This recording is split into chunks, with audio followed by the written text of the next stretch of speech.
Hi friends, అందరూ ఎలా ఉన్నారు? ఈరోజు మనం రొయ్యల మసాలా కర్రీ తయారు చేసుకుందాం.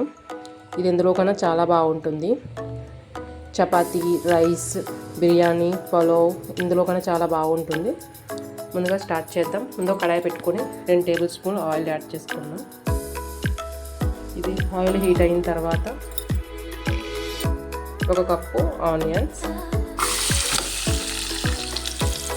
పచ్చిమిర్చి, కొద్దిగా కరివేపాకు. ఇది కొంచెం గోల్డెన్ కలర్ వచ్చేలాగా ఫ్రై చేసుకుందాం.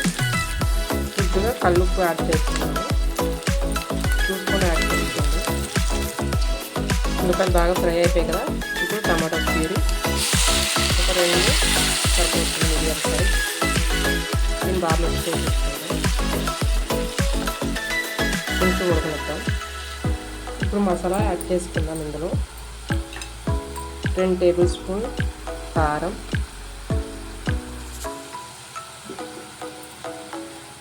1/2 స్పూన్ జీలకర్ర పొడి,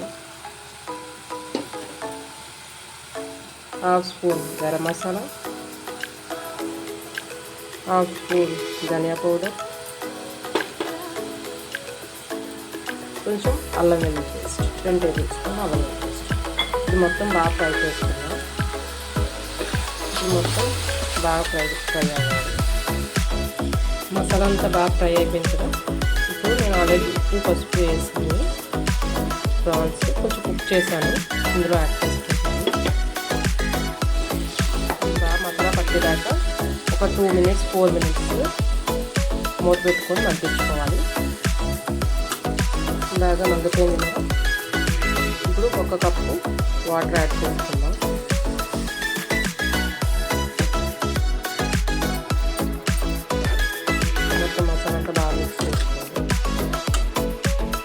బాగా కలిపిస్తున్నాం కదా. ఇప్పుడు ఇందులో మూత పెట్టుకొని 10 మినిట్స్ బాగా సిమ్లోనే ఉడికివ్వాలి. చూసారు కదా, గ్రేవీ బాగా దగ్గరికి అయిపోయింది కదా.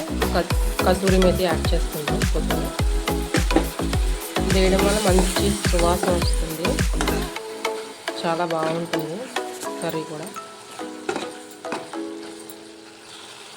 తయారైపోయింది. స్టవ్ ఆఫ్ చేసేసుకుందాం. వేరే ప్లేట్లోకి సర్వ్ చేసుకుందాం. చూసారు కదా, ఎంతో టేస్టీగా చాలా బాగుంటుంది. మీరు కూడా ట్రై చేసి చూడండి.